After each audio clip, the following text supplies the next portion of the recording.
ऊतोदरं दिवं यशक्रे मूर्धानं तस्मै ज्येष्ठाय ब्रह्मणे नमः।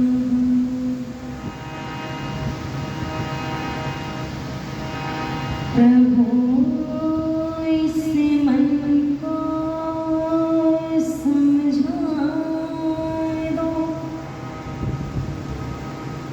समझ जाए तो अच्छा है। दया की दृष्टि से भगवान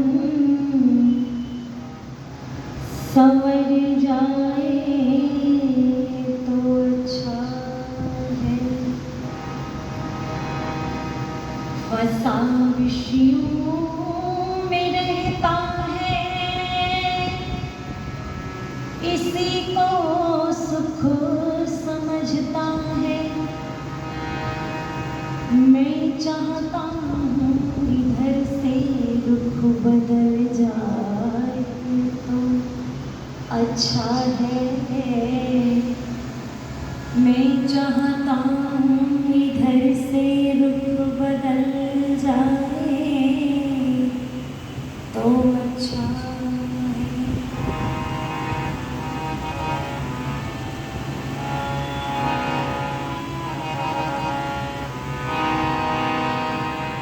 ईश्वर का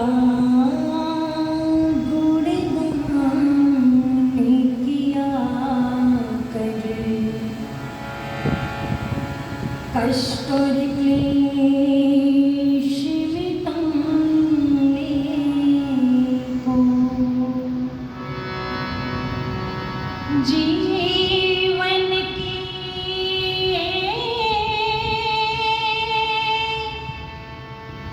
नाव मिली है।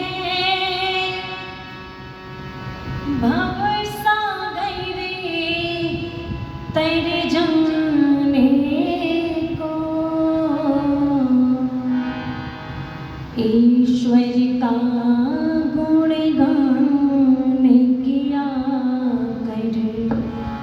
कष्ट और क्लेश मिटाने को, कष्ट और क्लेश मिटाने को ईश्वर का गुणगान किया कर।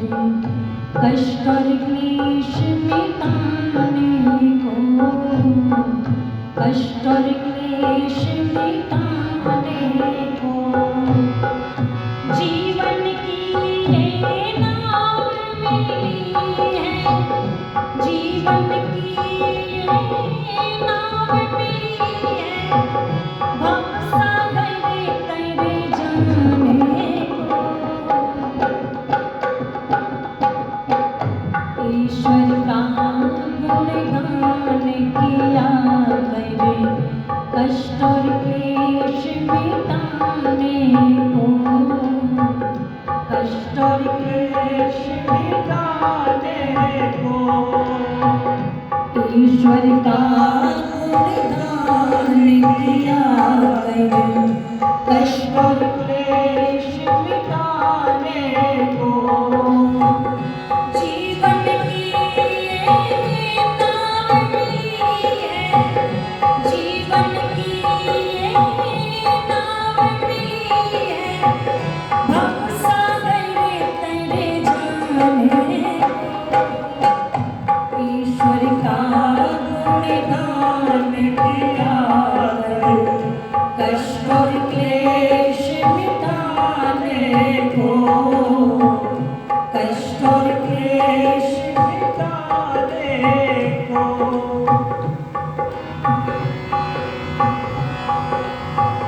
विश्व बगीचे के वाली की रचना प्यारी प्यारी है।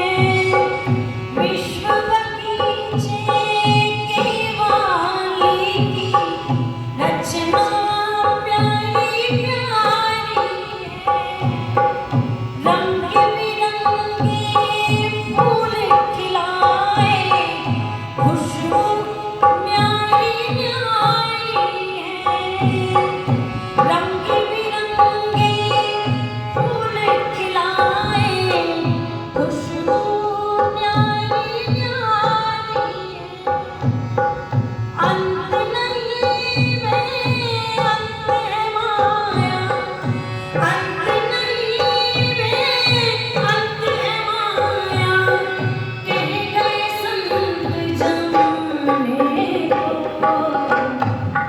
ईश्वर का गुणगान किया कष्ट और क्लेश मिटाने को, कष्ट और क्लेश मिटाने को।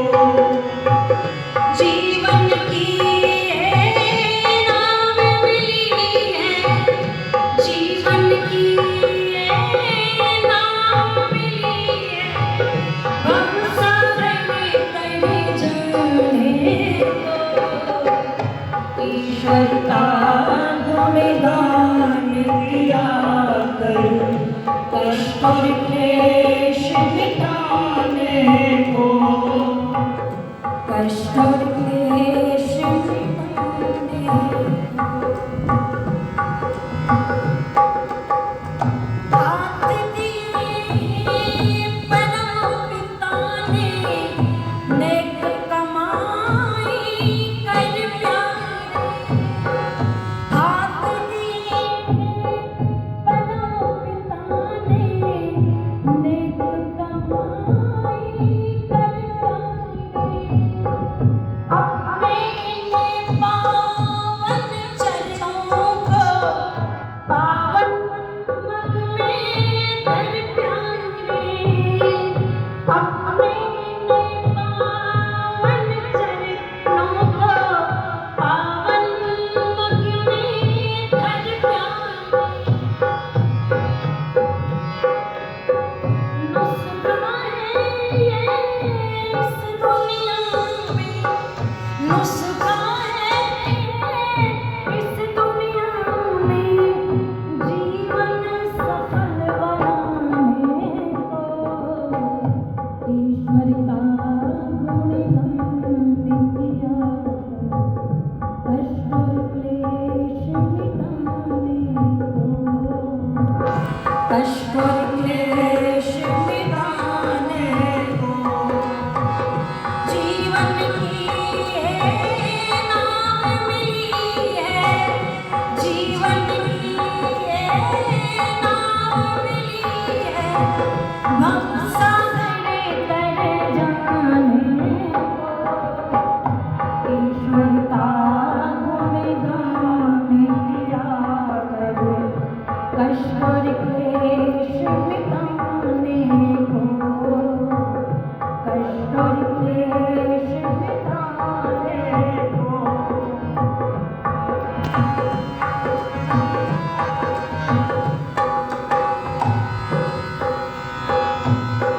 सुख की शीतल छाया कर दे दुखिया जन की कुटिया में। सुख की शीतल छाया कर दे दुखिया जन की कुटिया में। आलसी बनकर पड़ा रहा जो अपने घर की खटिया में। आलसी बनकर पड़ा रहा जो अपने घर की खटिया में।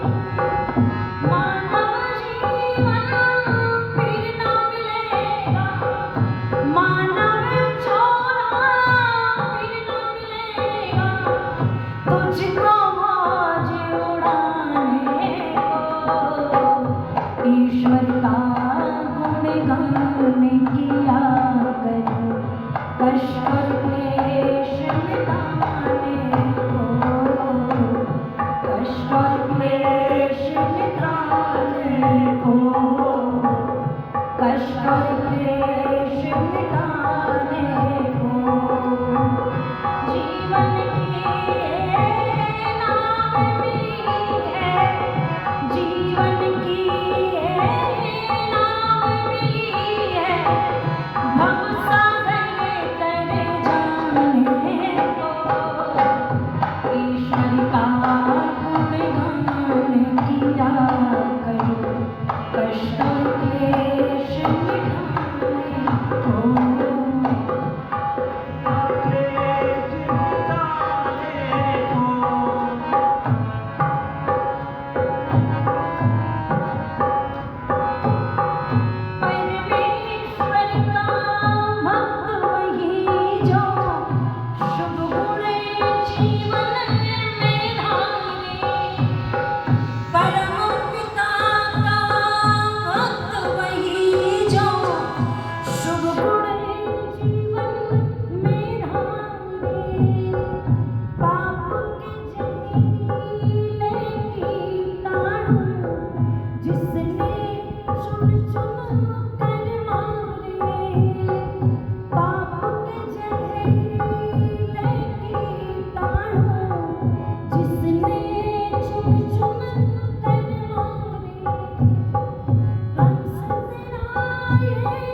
साधन कर जाने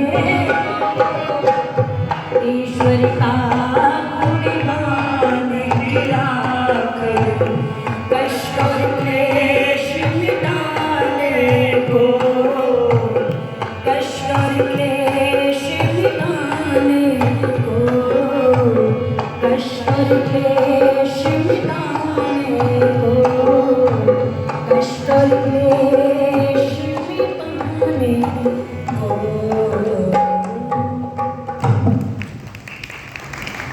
बोलिए वैदिक धर्म की पूज्यपाद स्वामी जी महाराज, आदरणीय आचार्य जी श्लोका बनकर के बैठे हुए हैं, जिनके बहुत सुंदर भजन सुने। मेरी छोटी बहन प्यारा गाती है, छोटी सी आयु में वेद का प्रचार कर रही है, तनु आर्या। एक बार बहन के लिए जोरदार तालियां बजाएं। उनके पिताश्री और इस पावन पवित्र ऐतिहासिक समाज में धर्माचार्य आदरणीय श्री करुणीय शास्त्री जी, आदरणीय भाई मनोज आर्य जी, इस पावन पवित्र आर्य समाज के सभी अधिकारी, कार्यकारिणी के सभी सदस्य, उपस्थित सभी धर्मप्रेमी बंधुओं, पूजनीय वंदनीय मातृशक्ति, गुरुकुल से आए हुए प्यारे भाई,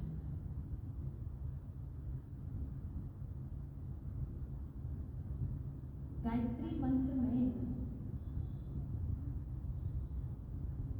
परम पिता परमात्मा को दुख हरता कहा आया है ना। परमात्मा के बहुत विशेषण हैं। कहीं भी ये नहीं आया कि परमात्मा सुख हरता है, आया कहीं? परमात्मा दुख हरता है, सुख स्वरूप है। प्राय हम जीवन में सभी सुखी होना चाहते हैं। व्यक्ति प्रभावित हो अधिकतर सुख से होता है या दुख से होता है? सुख से होता है। अगर दुख से प्रभावित हो जाए तो दुखों को मिटाने का प्रयत्न करेगा। सुख से प्रभावित होता है इसलिए सुख भोगने का प्रयत्न करता है, सुख लाने का प्रयत्न करता है। दुख और सुख, आचार्य जी प्रातःकाल बड़े सुंदर उद्बोधन दे रहे थे।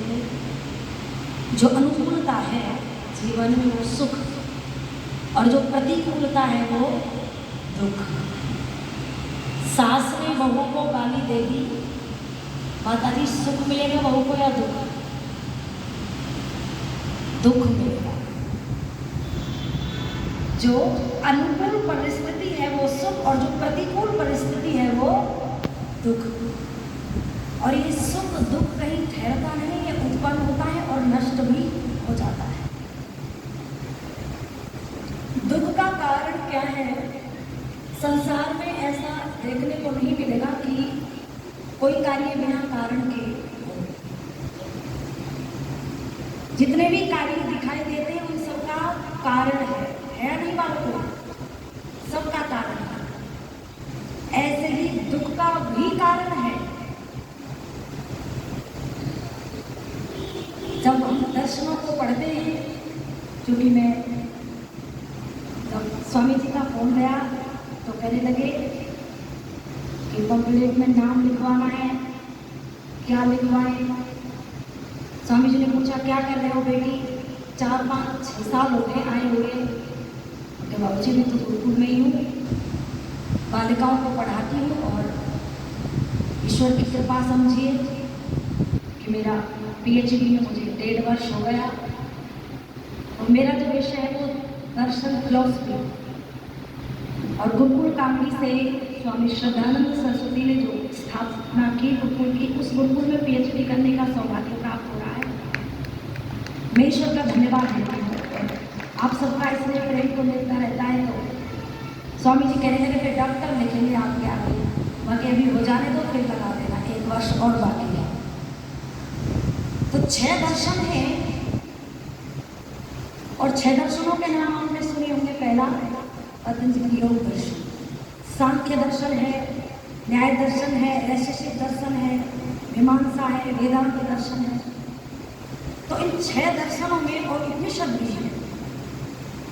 ऋषियों ने दुखों की अलग अलग परिभाषा की है और दुखों के प्रकार भी अलग अलग बताए हैं। योग दर्शन में ऋषि पतंजलि ने 4 प्रकार के दुख बताए हैं और जो सांख्य कपिल का दर्शन है उन्होंने 3 प्रकार के दुख गिनाए हैं। मनु महाराज ने 1 प्रकार का दुख गिनाया है और उपनिषदकार ने 5 प्रकार के दुखों की व्याख्या की है। कितने दुखों की? 5 प्रकार के दुख।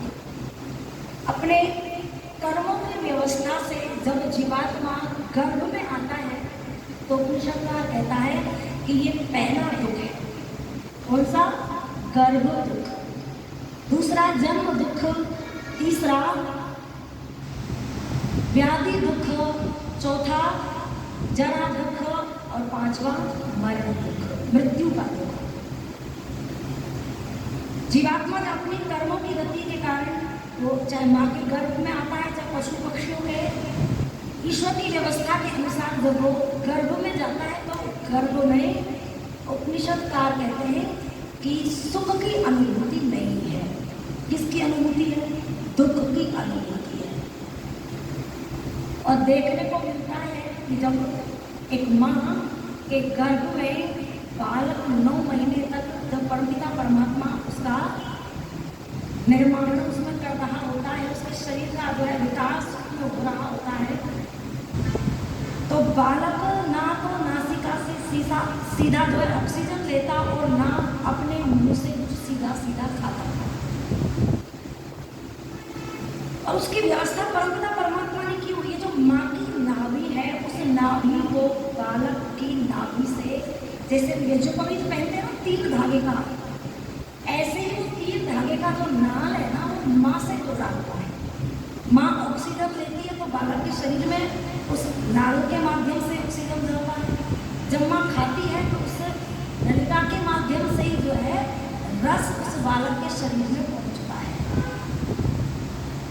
आपने देखा होगा, प्राय किसान लोग बैठे हुए हैं, जानते हैं जब गाय ब्याती है, जब वो जेर डालती है तो कोई भी मनुष्य जो है उस गंदगी को, उस मल को अपने हाथ पर रखकर सूंघता नहीं है। कोई उसे अपने हाथों पर रगड़ता भी नहीं है, मलता भी नहीं है। उसे देख करके जो है थोड़ी ही देर में घृणा के भाव पैदा हो जाते हैं। हमें थोड़ी ही देर में उस मल को देख करके, उस जेर को देख करके घृणा के भाव पैदा हो जाते हैं। हम उसे उठाते हैं और बाहर खड्डा खोद करके गाड़ के आते हैं, जबकि वो तो 9 महीने तक उस गर्भ अवस्था में बोलो उसके शरीर का विकास होता है। तो उपनिषदकार ऋषि कहता है कि जो गर्भ में 9 महीने तक बालक रहता है और अन्य जो जीव रहते हैं, जो आत्माएं, शरीर का जब निर्माण होता है माँ के गर्भ में तो उसमें जो है अनुकूलता नहीं है, प्रतिकूलता है, तो उसको दुख गिराया। और फिर दूसरा दुख गिराया जन्म दुख। आपने देखा होगा जब बालक जन्म लेता है तो उस नाल को काट देते हैं कि नहीं काट देते? माँ से संपर्क टूट गया तो बालक रोता है। ये रोना जो है ना, ये परमपिता परमात्मा की व्यवस्था है। उधर से एक वायु का गोला उठता है, कंठ से टकराता है और सांस नली को खोल देता है।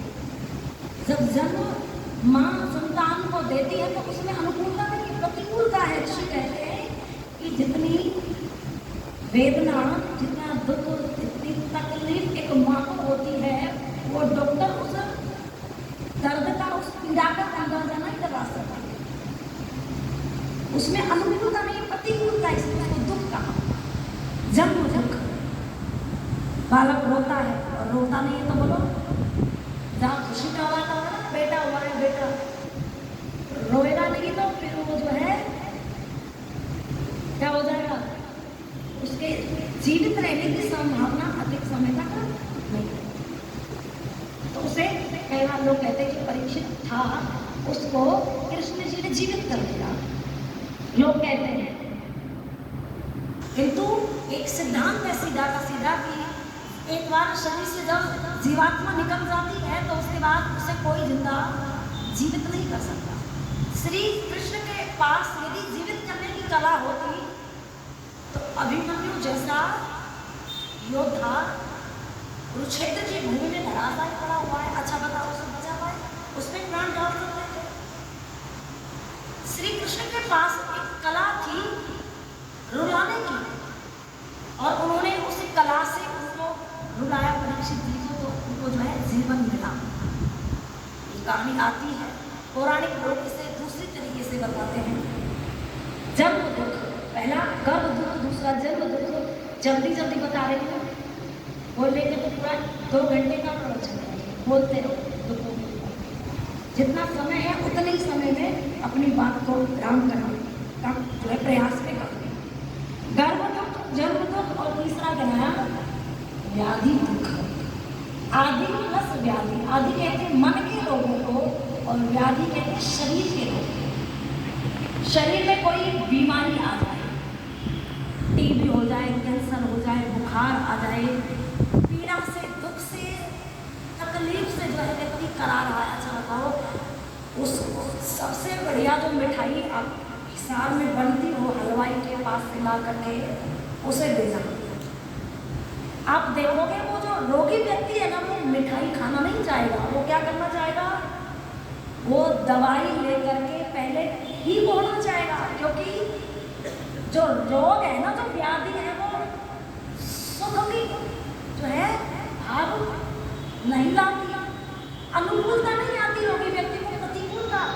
लोगों को जो है चारपाई पर कराते हुए, रोते हुए, तड़पते हुए हमने देखा है, ईश्वर से प्रार्थना करते हुए देखा है, परमात्मा कृपा कर दे, ईश्वर मुझे ठीक कर दे, ये जो जीवन है ना अब तक का जो मैंने ऐसे ही निकाल दिया, एक बार मुझे ठीक कर दे, स्वस्थ कर दे, फिर पूरा जीवन जो है तेरी भक्ति में लगा दूंगा। कई बार रोगी व्यक्ति के लिए भाव, कभी आप बीमार हो जाएं, ईश्वर ना करे ऐसा दिन आपको देखना पड़े, किंतु जब रोग आता है शरीर में तो वो अनुकूलता नहीं है, वो प्रतिकूलता है, उसमें दुख की अनुभूति होती है, उसमें सुख की अनुभूति नहीं होती। तो ईश्वर ने उसको क्या कहा, व्याधि दुख। और फिर चौथा जो गिनाया जरा दुख। जरा कहते हैं बुढ़ापे। जब व्यक्ति जवान होता है तो शीशे के सामने खड़ा होकर के आधा घंटा तो ये पाकिस्तान, ये हिंदुस्तान, ये पाकिस्तान, ये हिंदुस्तान, शीशा देखता है कि नहीं? जवान जो व्यक्ति रहता है बड़ा सरदा संवरता है, 100 किलो का पत्थर लेकर के प्रदर्शन करता है, और जब 70 का हो जाता है तो फिर 20 किलो का पत्थर नहीं उठाया। एक हरियाणा की कवि को पंक्तियां लिखी हुई इस जीवन को लेकर कि जब उम्र हुआ 10 का तो खेलने का लग गया चस्का। जब उम्र हुआ 10 का तो खेलने का लग गया चस्का। जब उम्र हुआ 20 तो दुनिया की करता है रीस, होड़ करता है। और जब उम्र हुआ 30 तो चेहरा ऐसे चमका जैसे शीशा। जब उम्र हुआ 40 तो कमा कमा करके बन गया हाली। और जब उम्र हुआ 50 तो रोटियों का पड़ गया रासा। जब उम्र हुआ 60 तो हाथ में आ गया लठ। और जब उम्र हुआ 70 तो अकल पे पड़ गए पत्थर। फिर बालक ये कहते हैं पिताजी आप बार बार मत बोला करो ज़्यादा, आप थोड़ा कम बोला करो, आपके बोलने की उम्र नहीं है, इतना मत बोला करो, बार टोका टाकी मत किया करो घर में। अब तुम्हारे चश्मे का नंबर पुराना हो गया है, अब हम इस संसार को अपने चश्मे से देखेंगे। जिन बालकों को बोलना सिखाया वो बालक बड़े होकर के, वो बेटा बड़ा होकर के बोलो पिताजी को चुप रहना सिखाता है। जब उम्र हुआ 70 तो अकल पे पड़ गए पत्थर। बुद्धि काम करना बंद कर देती है, कुछ बोलता है कुछ निकलता है, कोई कुछ कहता है कुछ सुनता है। जब उम्र हुआ 70 तो अकल पे पड़ गए पत्थर। और जब उम्र हुआ 80 तो कब जुकाम कब खांसी। जब उम्र हुआ 90 तो यही थूके और यही दावे, और जब उम्र हुआ 100 तो फिर गया बस 100। इतनी सी कहानी। जरा अवस्था, बुढ़ापे की जो अवस्था है ना, उसमें स्वामी जी प्रतिकूलता है, अनुकूलता है, प्रतिकूलता है। जहाँ प्रतिकूलता है वहाँ दुख है, और फिर मरण, दुख, मृत्यु, यक्ष और युधिष्ठिर संवाद, उसमें लगभग 117 सात प्रश्न पूछे युधिष्ठिर से यक्ष ने। एक प्रश्न उसमें यह भी था कि संसार का सबसे बड़ा आश्चर्य क्या है। तो युधिष्ठिर कहते हैं कि हम प्रतिदिन जो है देखते हैं, आज उस परिवार में से उनका पिता चला गया, आज उस परिवार में से उनकी माँ चली गई, आज उसका पति चला गया, उसका बेटा चला गया, उसका पिता चला गया, उसका भाई चला गया, उसकी बहन चली गई। फिर भी ये सब कुछ आंखों के सामने होते भी हम क्या बनते हैं, अनजान बने रहते कि मृत्यु शायद मुझे नहीं। अच्छा, मरना कोई नहीं चाहता है क्या? कोई मरना नहीं चाहता, किंतु ऋषि कहते हैं चाहे कोई कितना भी बलवान क्यों ना हो, शक्तिशाली सिंह हाथी, और चाहे कोई कितना निर्बल व्यक्ति क्यों ना हो, निर्बल को भी मृत्यु लेके जाती है, और भगवान को भी, उसको बलवान को भी मृत्यु छोड़ती नहीं है। ना निर्धन को मृत्यु छोड़ती, ना धनवान अंबानी से को मृत्यु छोड़ेगी। कोई ये समझता हो ना कि मेरे पास तो बहुत सारा रुपया है तो मैं जो है बच जाऊंगा, मृत्यु मुझे नहीं आएगी। देखो, दो प्रकार की संपत्ति है, कल चर्चा करते हैं उसको। दो प्रकार की संपत्ति है, एक है ये धन रूपी संपत्ति। हाँ, बीमारी आ जाए, कोई रोग आ जाए तो अस्पताल में इस धन रूपी संपत्ति की आपको जरूरत पड़ेगी। यदि ये धन नहीं है तो फिर आप बीमार पड़े रहना, कोई देखने वाला, क्योंकि उपचार कैसे होगा, रोग से होगा। ये अस्पताल में काम आती है जो धन रूपी संपत्ति है बुढ़ापे में। और एक संपत्ति और है, वो कब काम आती है, जब व्यक्ति इस संसार को छोड़ करके जाता है कहाँ, ईश्वर की व्यवस्था के अनुसार अगले जन्म में। तो उस समय जो संपत्ति चाहिए होती है वो है धन रूपी संपत्ति। और अगर वो धन रूपी संपत्ति आपने एकत्रित की है तो फिर वो मंत्र आता है ना, ओम त्र्यंबकम यजामहे सुगंधिं पुष्टिवर्धनम्। जैसे पका हुआ खरबूजा स्वतः ही डाली को छोड़ देता है, ऐसे व्यक्ति अपने जीवन में से, इस शरीर में से जो है उसकी आत्मा लोग को गमन कर जाती है, चली जाती है। इसलिए कहा कि धन रूपी संपत्ति और धर्म रूपी संपत्ति, ये दोनों कमानी चाहिए। व्यक्ति को ना निर्धन होना चाहिए और ना बिना पुण्य के शुभ कर्मों की गठरी के होना चाहिए। क्योंकि अंत में जो है, कई बार आपने लोगों को देखा होगा, रोते हैं, बिलखते हैं, आंसू एक आंख से निकल रहा है, दूसरा आंसू एक आंख से निकल रहा है। लोग कहते हैं इसका बेटा कनाडा में रहता है, बुलाओ उसे। ये अपने बेटे को याद, आखिरी समय में अपने बेटे को नहीं देख पा रहा है, इसलिए रो रहा है। कोई कहता है ये अपनी पत्नी को याद करके रो रहा है, कोई कहता है ये अपने भाई को याद करके रो रहा है।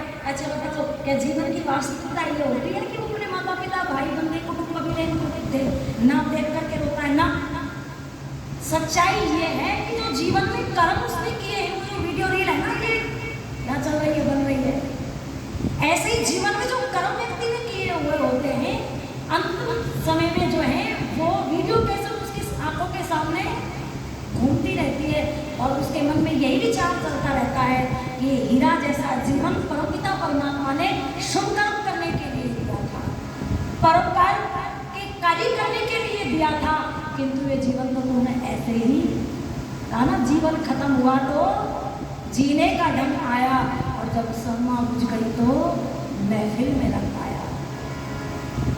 मृत्यु दुख किसी को नहीं छोड़ती। हाँ देखो, दो शब्द हैं, एक है बंधना और एक है बांधना। जैसे किसान गाय को बांधता है, जैसे माता पिता के हाथ से जब संतान निकलने लग जाती है, बिगड़ने लग जाती है, तो माता पिता बांधते हैं। जब हम बैंक में जाते हैं तो देखते हैं एक जो कलम है ना, पेन, वो एक धागे से बना हुआ है। अच्छा बताओ उसे क्यों बांधा हुआ है? उसकी देखभाल के लिए बांधा हुआ है, सुरक्षा के लिए कोई लेना जाए। रेलवे विभाग के कर्मचारियों ने ट्रेन में एक शौचालय में जो डिब्बा रखा हुआ होता है ना, उसको ही लोहे की जंजीर से बांधा हुआ है। ये किसके लिए बांधा हुआ है? सुरक्षा के लिए बांधा हुआ है। सुरक्षा प्रदान करता है। और एक है वंदना। किससे वंदना है? वंदना किससे है? ईश्वर से वंदना है, उसकी व्यवस्था से वंदना है। ऋषि मुनि बंद करके उसकी व्यवस्था में उन दुखों से छूट जाते हैं, यानी उस परमपिता परमात्मा के सानिध्य को क्या कर लेते हैं? प्राप्त कर लेते हैं। दुख का कारण क्या है? दुख का कारण है जन्म। न्याय दर्शन का ऋषि लिखता है दुख जन्म प्रवृत्ति दोषा मिथ्या जाना नाम उत्तरोत्तरा अपाय तरम तरम अपायात। यानी दुख कहाँ से मिलता है? जन्म से। जन्म कहाँ से मिलता है? प्रवृत्ति से। प्रवृत्ति कहाँ से मिलती है? दोष से। दोष कहाँ से आता है? मिथ्या ज्ञान, यानी जो झूठा व्यवहार है, जो अविद्या है। अब इसको उल्टा कर लो आप, जो अविद्या है ना, अविद्या के कारण क्या पैदा होता है? अविद्या के कारण दोष पैदा होता है, और दोष के कारण प्रवृत्ति बनती है, प्रवृत्ति के कारण जन्म होता है, और जन्म के कारण ये शरीर मिलता है, और शरीर से वो दुख मिलता है। कारण क्या हुआ दुख का? कारण हुआ ये शरीर। ऋषि कहते हैं उपनिषदकार कि जब तक ये शरीर है ना, तब तक इस दुख को संसार में से कोई मिटा नहीं सकता। जब तक शरीर है। हाँ, जब शरीर नहीं रहेगा तो फिर दुख भी नहीं रहेगा।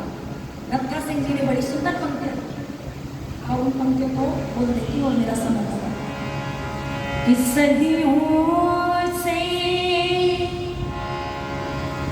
जीव भटकता पर चैन कहीं ना पाया।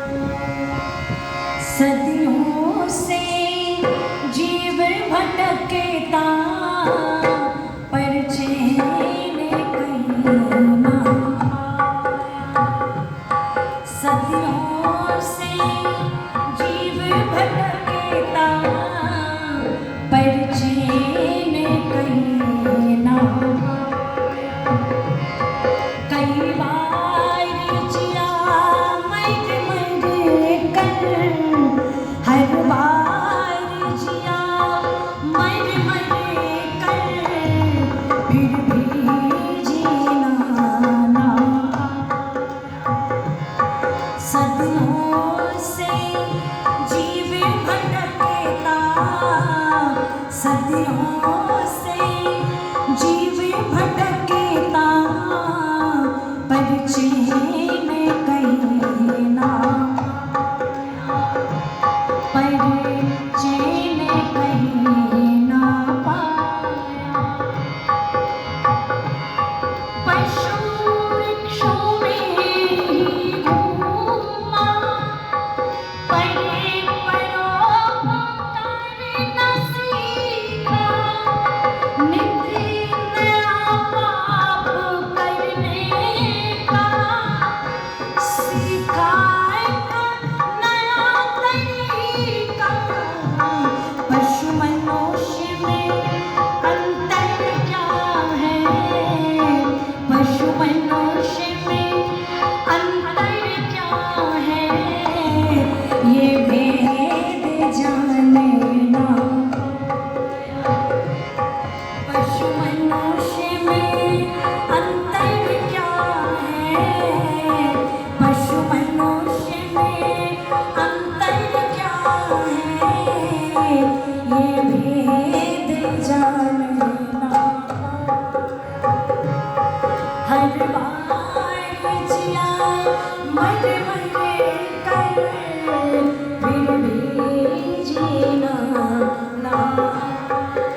कई बार जिया मैंने मरे कर, फिर भी जीना ना आया। तेरे करम का लेखा जोखा जब प्रभु ने देखा माला, तेरे करम का लेखा जोखा जब प्रभु ने देखा माला, नत्था सिंह सर से पांव तक तेरा जीवन निकला काला। नत्था सिंह सर से पांव तक तेरा जीवन निकला काला। सब पुण्य पड़ गए फीके, सब पुण्य पड़ गए फीके, पापों का पसीना आया। सब पुण्य पड़ गए फीके, पापों का पसीना आया। कई बार जिया मैंने मरे कर, फिर भी जीना ना आया, फिर भी जीना ना आया, फिर भी जीना ना आया, फिर भी जीना ना आया, फिर भी जीना ना आया। बोलिए वैदिक धर्म की आगे की चर्चा कल करेंगे। ओम शांति। धन्यवाद। आचार्य जी ने कर्म व्यवस्था पर और दुखों के कितने प्रकार हैं आपको शास्त्रों के माध्यम से बताया। बहुत बहुत धन्यवाद।